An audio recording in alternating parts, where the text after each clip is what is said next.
종합제 TV 시청자 여러분, 6월 14일 새벽 1시입니다.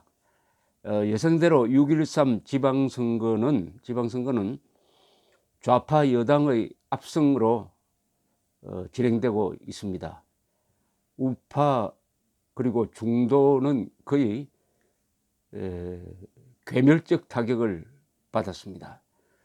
이런 결과가 나온 데는 여러 사람들의 역할이 있었는데 가장 큰 역할을 한 사람은 트럼프 대통령입니다. 트럼프 대통령이 6월 12일 투표 하루 전에 김정은과 만나는 것을 2달 전부터 예고를 한 상태니까 그 사이에 이 남북 관계가 온 언론을 휩쓸게 되었습니다. 그리고 조연을 한 사람은 김정은입니다. 김정은, 트럼프, 문재인 이렇게 삼각으로 얽히면서 수많은 기사를 생산하니까 자연히 주도권이 집권 여당으로 갈 수밖에 없었습니다. 선거에 가장 큰 영향을 미치는 것은 인지도입니다. 그리고 누가 기사를 생산해 내느냐 하는 것입니다. 기사를 가장 많이 만들어내는 후보나 정당이 관심을 많이 받아가지고 이기게 됩니다. 설사 그 관심이 나쁜 관심이라도 선거에는 유리합니다. 지명도가 결정적입니다.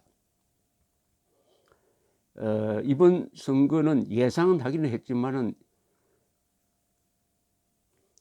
시도, 시장, 지사 선거, 구청장, 군수 그리고 시장 선거 거의 모든 부분에서 그리고 전국적으로 물론 대구, 경북을 빼고 좌파 여당이 아주 석권을 했습니다. 강남까지 수초구 정도 남겨놓고 강남구까지 경상북도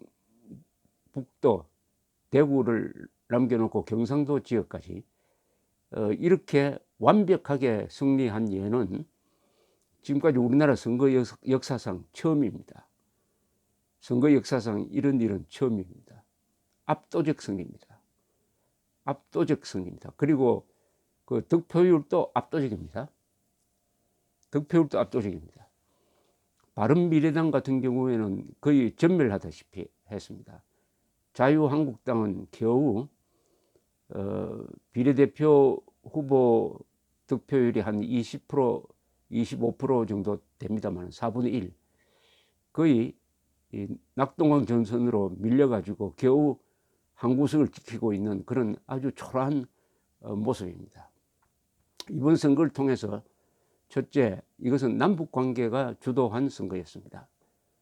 두 번째, 박근혜 전 대통령의 저주가 이 보수 정당에 드리워져 있다는 느낌을 받습니다.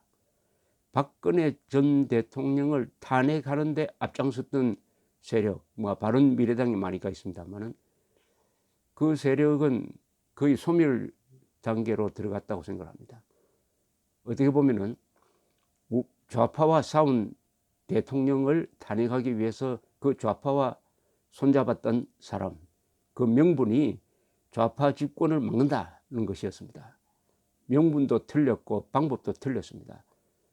정치적 소멸은 당연한 것입니다. 그리고 홍준표의 자유한국당도 박근혜 문제를 처리하는데 아주 문제 많은 태도를 취했습니다. 박근혜 전 대통령 뇌물죄를 뒤집어쓰고 억울하게 재판받고 있는 박근혜 전 대통령을 적극적으로 변호하지 않는 것도 문제지만은 출당까지 시켰습니다. 박근혜 전 대통령을 출당시킴으로써 보수 세력 중에서 아주 골수 보수 세력이 자유한국당과 홍준표 씨를 외면했습니다. 왜 그렇게 했는지 저는 지금도 이해가 가지 않습니다. 그게 무슨 득이 된다고. 그러면 박근혜 전 대통령을 그 어려운 시기에 출당하고 박근혜 전 대통령을 탄핵했던 사람과 손을 잡으려고 한 모양인데 그렇게 표가 됩니까? 저는 이것이 이번 자유한국당 참패의 큰 원인 중에 하나라고 생각을 합니다. 박근혜 전 대통령도 물론 문제죠. 박근혜 전 대통령을 지금도 석방하라면서 외치는 시위대가 매 주말에 나옵니다만, 안타까운 것은 박근혜 전 대통령은 감옥 안에서 싸우지 않는다는 사실입니다. 김영삼, 김대중 씨가 감옥에 있었으면 지금 박근혜 전 대통령처럼 행동했을까요? 싸웠을까 다릅니까? 싸우지 않는 박근혜 씨를 보호한다는 것은, 지지한다는 것은 정말 어렵습니다. 장수가 항복했거나 아무것도 안 하는데 그 부하들이 열심히 싸울 수가 있습니까? 불가능하죠. 어쨌든 이 박근혜 문제가 정리가 안 되는 바람에 한국의 우파 세력이 이렇게 어렵게 된 것입니다. 그래서 박근혜 전 대통령의 책임도 크고 그 사람을 탄핵으로 몰아간 사람들의 책임은 더 크고, 그리고 굳이 출당까지 하면서 박근혜 씨를 정리하려고 했던 사람도 책임이 있고, 정말 이거 답답한 상황입니다. 한국의 보수 정치 세력이 박근혜 문제를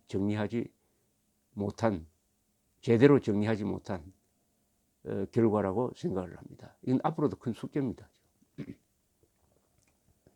그나마 서울시장 선거에서 김문수 후보가 아주 늦게 출발을 했지만 아주 이념적 자유민주적 가치를 내세운 적극적인 선거운동을 했습니다. 선거운동은 가장 잘했다고 저는 생각을 합니다. 그러나 한 2~3% 지금 받고 있습니다. 18% 받는 안철수 후보보다 더 많이 받는데, 저는 김문수 후보는 졌지만은 이번 선거를 통해서 커진 사람이라고 생각합니다. 반대로 안철수 후보는 거의 치명상을 입었다. 두 사람이 단일화를 왜 하지 않았느냐, 안타까운 면이 있습니다. 막판에 단일화를 하려고 그러는데 막판 단일화는 이제는 안 됩니다. 단일화를 막판에 하면은 야합이라는 비난이 있고, 또 선거 자금 문제라든지 이게 정리가 안 되니까 앞으로 단일화를 하려면 최소한 2~3개월 전에 해야 됩니다. 그러나 압승한 이 집권 세력이 그러면 앞으로 어떻게 되느냐? 압승한 집권 세력이 아주 즐거워할 날은 오늘 정도 아닐까요? 내일부터는 이제 책임 있는 자리에 들어가게 됩니다. 이제는 남을 탓할 수가 없습니다. 국회 의석도 이번에 재보궐선거에서 압승해가지고 국회 의석이 130석이 됩니다. 우호적인 의원들하고 같이 합치면 150석, 과반수 150석을 넘길 수가 있습니다. 자, 대통령 권한, 국회 권한, 지방 권력, 그리고 언론의 거의 전부, 언론, 그 다음에 노조, 또 교육감, 완전히 집단적 계급 독재 또는 집단 독재가 걱정될 정도의 완벽한 권력 장악을 했습니다. 여기서 어떻게 나가느냐가 대한민국의 운명과 직결됩니다. 이렇게 되면은 견제가 통하지 않습니다. 앞으로 걱정되는 게 사법부의 독립이 지금도 흔들리고 있는데 더 위태롭게 될 것입니다. 그리고 언론 자유가 위협을 받게 될 것입니다. 야당의 견제 능력은 축소될 것입니다. 그러면은 이 어마어마한 집단적 권력이 독재화, 더 나가면 전체주의화 될 가능성이 있습니다.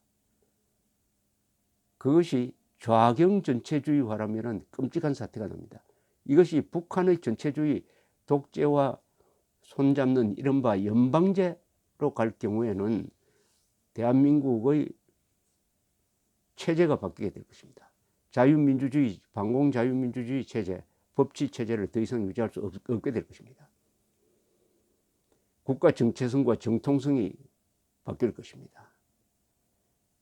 이 여세를 몰아서 좌절되었던 개헌, 개헌 이야기가 다시 나올 가능성이 있습니다. 그보다는 먼저 4.27 판문점 선언을 국회가 비준 동의하도록 해가지고 그것을 법률적 효과 있는 문서로 바꾸려고 할 가능성이 있습니다. 그렇게 되면은 그것은 대한민국 자유민주주의에 대한 사형 선고, 가슴에 박는 쐐기, 사형 선고문이 될 것입니다.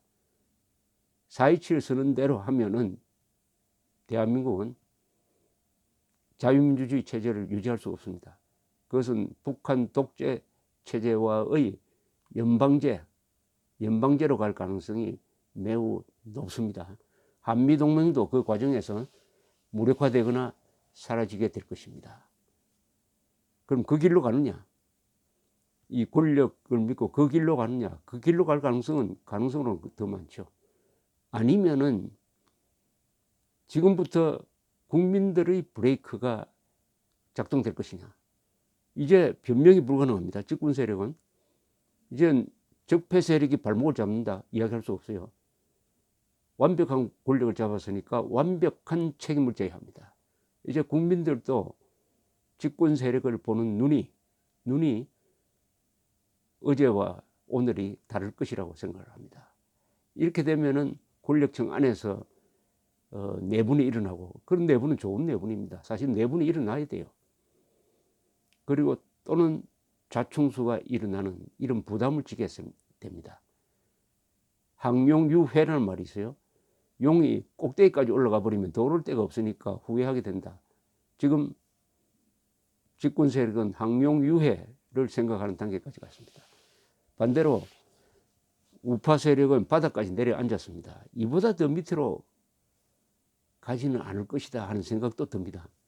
사람이 극단에 처하게 되면 자포자기하면서 또 용감해집니다. 더 잃을 게 없게 되니까 저는 그 단계까지 이제는 내려갔다고 보는데, 과연 그런 악착 같은 생존 의지가 생길 것이냐 하는 것이 좀 관심사입니다. 이제 집권 세력이 바로 기득권 세력이 됐습니다. 역사상 없는 권력을 장악했으니까 기득권 세력 중에 기득권 세력입니다. 이제 이승만, 박정희, 대한민국, 미군, 대기업을 향해서 손가락질 하기가 좀 어렵게 된 거 아닙니까? 모든 책임과 권한이 같이 있으니까 물론 그렇게 하려는 생각이 있겠죠. 그러나 그것은 자해 행위가 될 것입니다. 자기 얼굴에 침 뱉기가 될 것입니다. 책임을 지느냐, 이런 어마어마한 권력에 걸맞는 책임을 지느냐. 책임을 지면은 아마 현명한 정책을 펼 수 있을 것입니다. 책임지지 않고 계속 대한민국을 상대로 싸울 것이냐.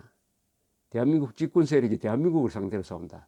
즉 대한민국이 대표하는 자유, 민주주의, 법치, 반공, 한미동맹, 그리고 시장경제, 개방적 정책, 법치, 언론의 자유, 사법 독립, 이런 것을 상대로 싸울 것이냐.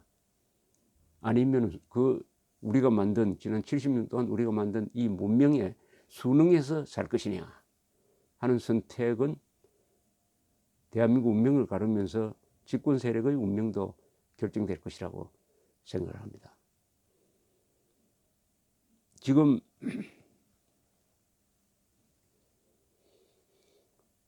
대한민국은 기로에 서 있습니다. 국가의 진로와 체제의 변혁이 동시에 왔습니다. 진로의 변화, 국가 진로의 변화. 한미동맹이냐 아니면은 중국, 북한, 러시아 쪽으로 붙을 것이냐의 선택. 또 하나는 자유민주주의 체제로 그냥 갈 것이냐 아니면은 민중민주주의로 갈 것이냐 아니면 인민민주주의로 갈 것이냐의 기로에 서 있습니다. 아마 돈 있는 사람들은 해외로 이민 가고 싶어 하는 사람이 많을 겁니다. 이런 체제 위기가 오면은 사람들이 다 긴장하게 됩니다. 살벌해집니다. 분위기가 살벌해집니다. 그리고 스트레스를 많이 받게 됩니다. 정권으로부터 오는 스트레스가 상당합니다. 가정사로 또는 부부 사이에서 직장에서의 스트레스와 정권으로부터 오는 스트레스는 이게 질이 다릅니다. 정권으로부터 오는 스트레스는 이게 치료할 방법이 없습니다. 약을 먹어도 안 됩니다. 그것은 정치적으로 해결할 수밖에 없어요. 그게 투표입니다.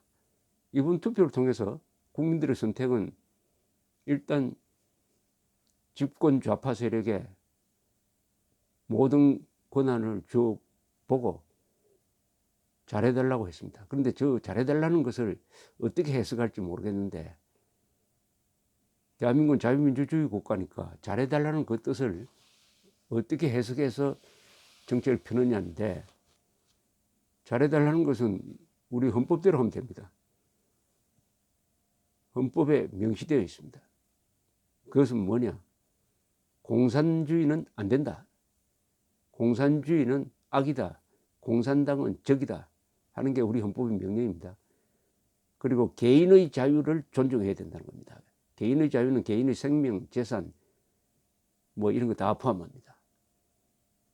그리고 국가는 개인의 자유를 억압해서는 안 되고 개인의 기본권을 보장해야 된다고 헌법 10조에 딱 되어 있습니다. 헌법 10조는 모든 국민은 인간으로서의 존엄과 가치를 가지며 행복을 추구할 권리를 가진다. 국가는 개인이 가지는 기본적 인권을 존중하고 보장해야 한다. 이렇게 딱 되어 있습니다. 이것을 지키면 됩니다. 그렇게 하려면은 자유에 손을 대면 안 됩니다. 선거의 자유에 손을 대면 안 됩니다. 언론 자유에 손을 대면 안 됩니다. 그리고 중요한 게 하나 있습니다.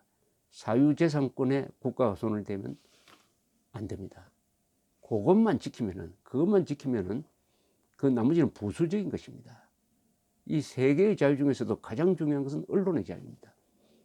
언론의 자유가 살아있으면은 자유는 지켜질 수가 있습니다. 조지 오웰이 1984년이라는 책에서 유명한 말을 했습니다.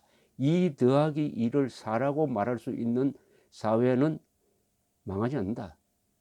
2 더하기 2를 4라고 말한다는 것은 사실을 사실대로 말할 수 있는 체제, 그 자유를 보장하는 체제는 또 그것을 절대로 잃지 않겠다고 싸우는 시민들이 있는 사회는 망하지 않는다. 오늘 밤 좋은 꿈 꾸시고 더 좋은 아침을 맞기를 기원합니다. 감사합니다.